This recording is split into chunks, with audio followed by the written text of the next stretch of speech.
Hello, everybody. Today I'm going to be talking about something personal. Why did I decide to become transgender? I came out in June of 2025, and I want to give a summary on why I decided to come out, why I decided that I didn't want to be a guy anymore. Why I decided to try to do voice training and do estrogen, because I'm on estrogen right now. Um, So, real quickly, as a side note before the video begins, I will be leaving for the Appalachian Trail in less than 10 days. I'm doing an entire through hike of the trail, and I am sorry, I'm tired. It's spring forward, so it's late. I will be leaving for the trail in about 10 days or so, and to go to Georgia to begin my through hike. I'm doing the whole AT. I have all of my gear ready, and I'm working on the passes for like the Smoky Mountains, and I'm looking forward to filming and inspiring people, especially with those with chronic illness like POTS, because what makes this challenge so legendary is that I'm going to try to do the through through hike the Appalachian Trail with POTS and do the entire 2,200-mile hike with chronic illness. So it's going to be quite interesting to see how far I can go. That's all. Is that the Appalachian Trail is still on, even though I haven't talked about it much. I have all my gear ready. I'm prepared, and yeah, I'm going to go on the trail very soon. Um, so, as you know, my name is Astra. I formerly used to go by Trip. Both my names were pretty cool, to be fair. But my name is Astra. This channel is called Astra's Corner, and you might be thinking, well, Astra is not a very masculine name, and it's because I'm a transgender woman. I'm not a guy. I don't identify as a guy, and um, if you watch me like in person or you kind of text with me, you'll realize very quickly that I'm a very feminine individual, and I have I have the I really have kind of expanded um, on my feminine features, and I'm embracing womanhood. So I I love womanhood. I love being a trans woman, and it feels like this is honestly the right thing for me. Like I'm finally being myself, right? So I wanted to take some time to discuss how I became transgender, why I became transgender, why I'm embracing womanhood. As you know, I have some notes typed up because I have language communication problems. So I want to talk about the moment that I kind of came out as trans, identified as trans. So um, I became transgender in June of 2025. It's a warm month. I kind of like June. It's not just because of Pride Month. It wasn't, due to that. It's just I like June in general. June is like a month to be warm and expressive and friendly to other people, right? So I really like June. I really like the idea of just being so warm and friendly to people. It's been around 9 months since I've came out as a trans woman.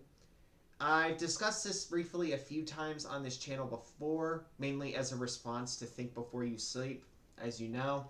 If you don't know, big YouTuber, has over 1 million subs, and I knew there was a 0.001% chance that he would see it, right?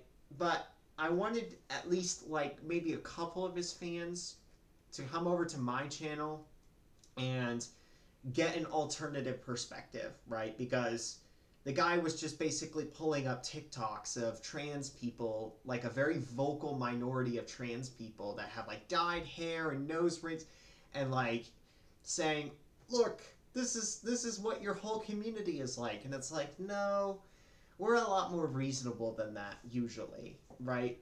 Reddit and TikTok are not are not the general population. It's not a valid sample of our community, right? It's only the vocal minority. anyways, that's a video for. I've already went over that. So I kind of went over that during the think before you sleep response. And for mentioning like medication, like you might have heard me speaking about estradiol and Spiro.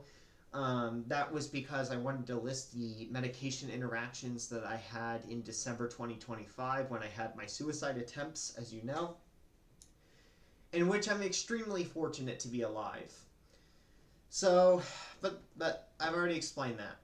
So, when did me becoming transgender start?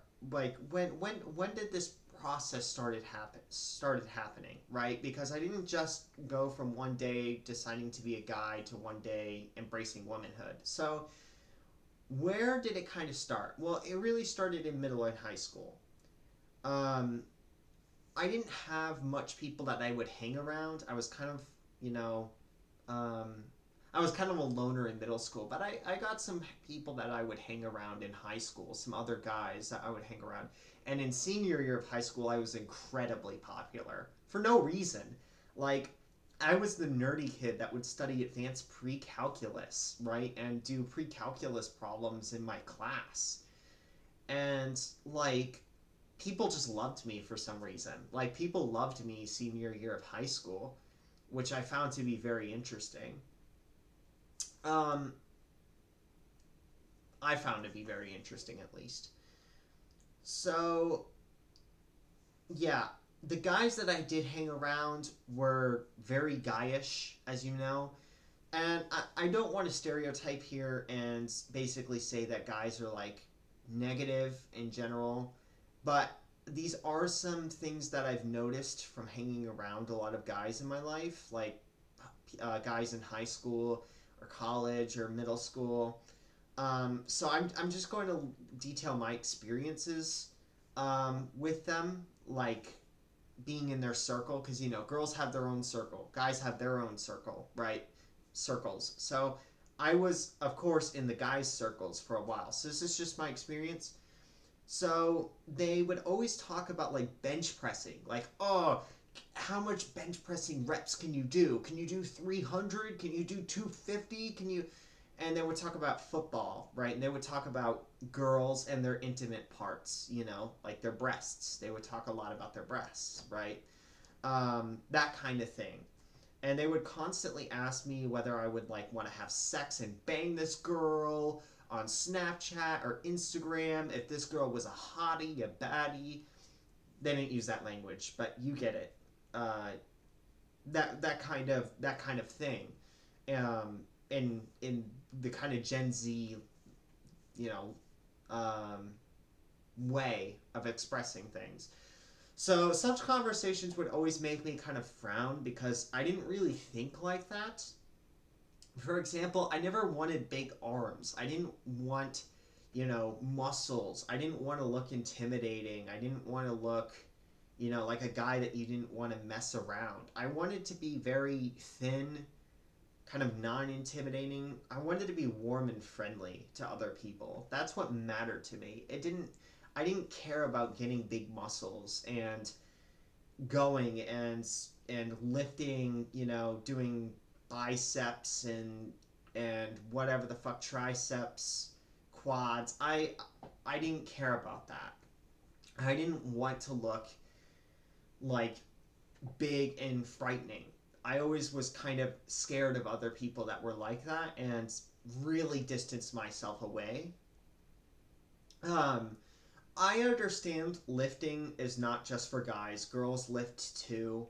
And honestly, I mean, I lifted a few times in my life, and lifting is not a bad thing. Like at one point I was trying to get lean, but you get the idea, right? Guys are crazy on bench pressing, girls not really, right? So I more liked cardio and remaining thin, remaining stylish. I didn't really like football. The idea that a bunch of guys would get out there and tackle each other to the ground and potentially injure one another and, you know, maybe break a couple bones. Like, that was really never my thing. And now, of course, I'm not butthurt about it. I'm not like, oh my god, they tackled this guy, and and I start crying or something. Like it's not like that, right? Like I get it. Football's a game, right? And all those guys know what they're going into. They've been injured before, but it's just not really my thing. I mean, I still watch like the Super Bowl. I'll still watch football if it's on in a restaurant, like a bar and a grill, maybe, because it is interesting. But it's not really my thing. I think it was also because I was always kind of an academic kid. Um, so, like in high school and even in college. And so I found that stuff kind of more not so academic. So I distanced myself from school football or college football as a result of that. I also didn't really like to think of girls as something casual to pursue, So I was loaded with testosterone at the time, right? Teenage boys are loaded with testosterone. And I was, I mean, I don't want to get too, like, explicit here. Um, I will say that at the time, I definitely wanted to pursue things more, I'll just say, more casually with them than I do now. But but there was still a significant part of me where I would where I would like want to imagine soft forms of like romance, like kissing or looking each other in the eyes, deep in the eyes, and smiling, doing that sort of thing for a long time. Not really like casual banging or anything like that. Like that was never really that interesting to me. Um, I mean it was. I was on testosterone, right? So it was like, okay, yeah, I'm loaded with testosterone, but I really, really distanced myself from the other guys. I never thought of like intimacy as being a competition, you know? Um, like I don't know. I never saw it like that. Like I always just said, you know what, if my partner is happy, then I'm also happy. I'm also a very happy person, right? That's all that mattered to me. And that's still the only thing that matters to me, right? And so, again, I don't want to get too explicit here, but I just wanted to detail that. Um, so I was buying, I mean, I was bi and pan for most of my teenage years. I was gay, like a gay guy, for a short time before going back to being bi and pansexual. So I also liked guys, and well, really anybody else that looked attractive to me.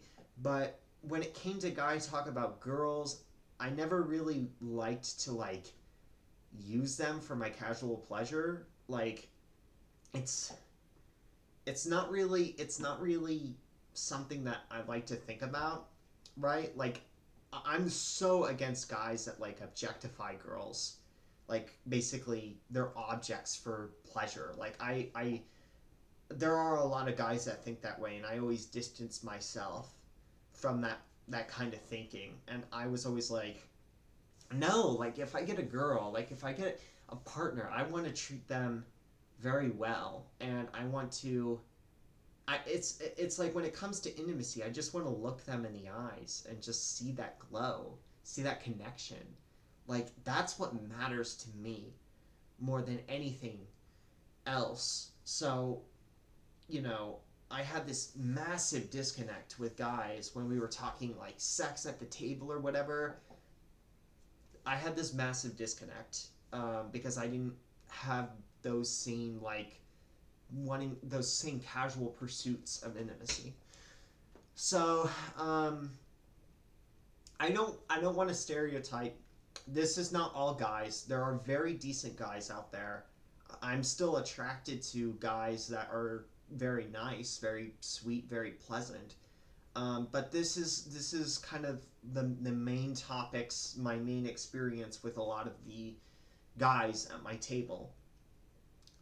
In high school, in middle school, sometimes in college.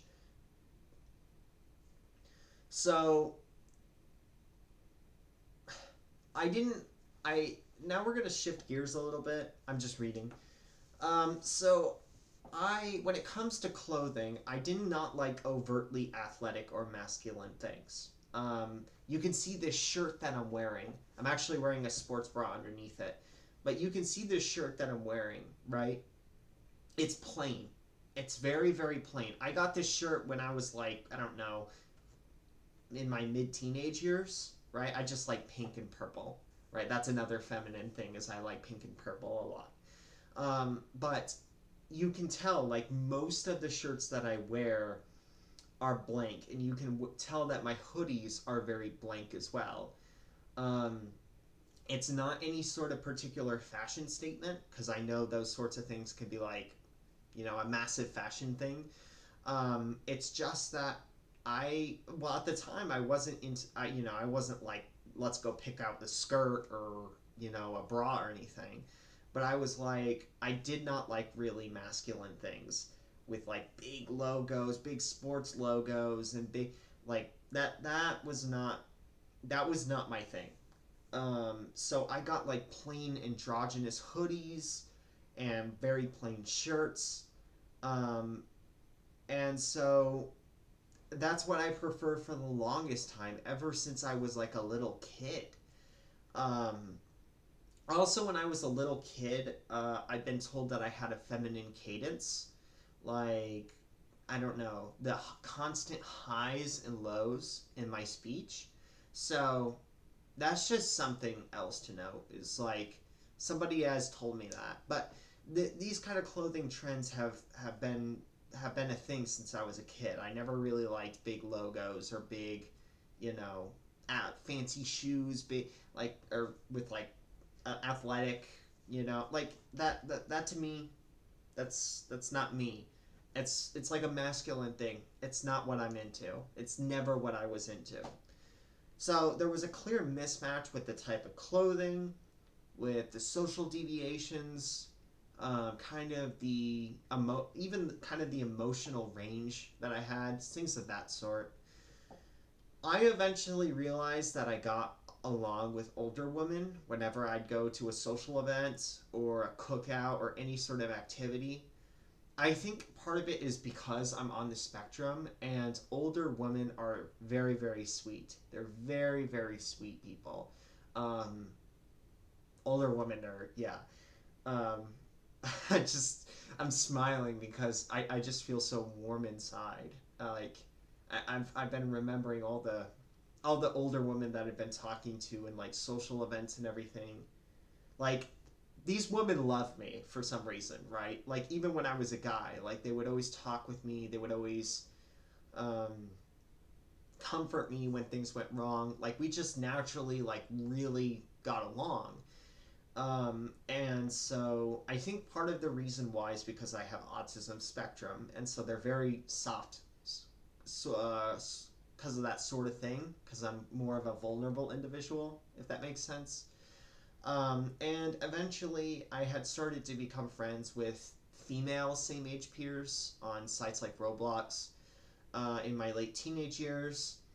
And I started to get a bit of body dysphoria by the time I was about 19 or 20 years old, particularly bottom dysphoria. Um, so yeah. Now it's not super pronounced, and like I said on the Think Before You Sleep video, I didn't do estrogen because of things like breast development. That was one of the last reasons why I did it. But it was kind of a reason, right? Especially like bottom dysphoria. Um, it doesn't change the bottom dysphoria, of course. Like, it doesn't get rid of it. You would need to do surgery, which I'm not going to do because it's extremely painful, and I don't think it's worth it. I really don't. So yeah, but and it's still a little bit there, but you get the point. Like, it was still a reason. I still had a good mild to moderate amount of body dysphoria because of it. Um, but it wasn't super pronounced, and it was really the emotional range and the dissociation from kind of masculine thinking, thought patterns, that really, I think, kind of led me to starting to develop dysphoria in other gender dysphoria in other parts of my life. So I realized that every other part of me besides the body itself, related to women, right? And so I think you can tell this is like a pattern with a lot of things. Is that like if you list 5 or 6 or 7 things that are have the same quality of features and they're related, then the eighth thing or the nth thing, if you want to think mathematically, is likely also going to be related to that or is going to eventually fall under relation to that, right? They all kind of correlate, right? And so I think that's what led to my dysphoria, uh, my gender dysphoria with like my body a little bit, um, kind of the interpretation that I want people to see me as a woman. Because if you have 5 or 6 things where you relate to women more than men, then the seventh and eighth and ninth things are probably also you're probably going to have a full feminine profile. And so eventually as time went on, that became true and I started having the dysphoria that I did. So in June of 2025 I came out, and at the time, this is what I want one of my old friends, if they're watching, I want you to listen to this. Um, that at the time, right, I told one of my friends that I didn't really know, like I had mild to moderate dysphoria, right, and that was the reason why I transitioned. And what she said to me is like, that's a really stupid idea. If it's mild to moderate, why don't you just deal with it? And at the time I didn't realize that it was so much. I knew internally that it was so much more, but I couldn't form it into words and tell her why exactly it was that I decided to become trans, right? It was multifaceted. It wasn't a minor to moderate thing overall. It's just at the time I was like trying to wrap my head around it. And I've been thinking over the months and the years, I'm sorry, not years, over the months about this. And this is the conclusion that I can tell you if you're watching this, if this friend is watching this content, is that it was so much more than that. And um, I feel like this was the right decision to go based off everything that I've shared here today. After thinking about everything, um, and as you know, I shared it. So yeah, June of 2025, I came out at my work. I was working at Walmart at the time.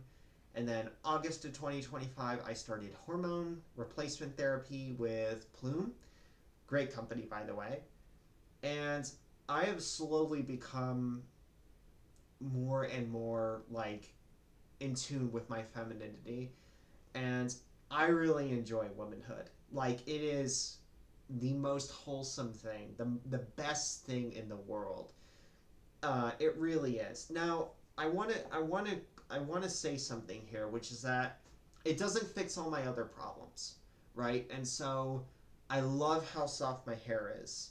I love my Swave shampoo and conditioner. I love, my skin. I love everything. I love the fact that I'm starting to become more androgynous looking, right? When I have this long hair and I style it in a particular way.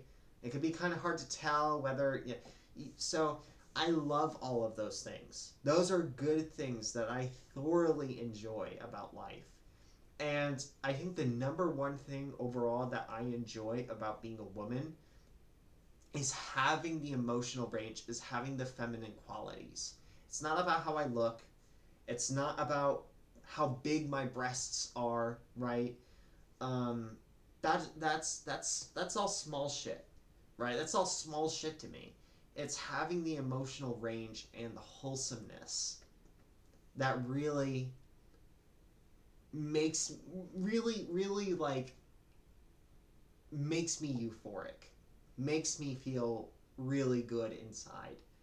And I don't want anybody to take that away from me. because this is one of the best things in my really terrible life that I can say that I have. Because my life overall is really not good at all.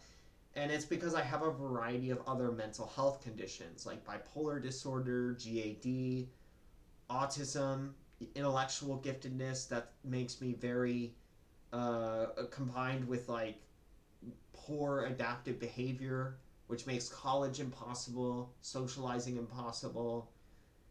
You get it, right? All of those problems are still there, and they're extremely oppressive.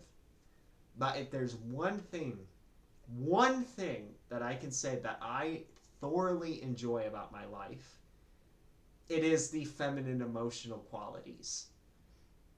And if everything were taken away from me, I think this would be, well, obviously my friends and family.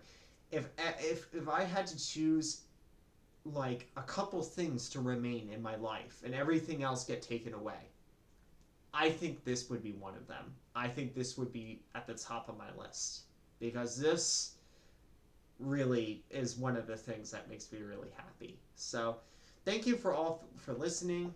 Goodbye.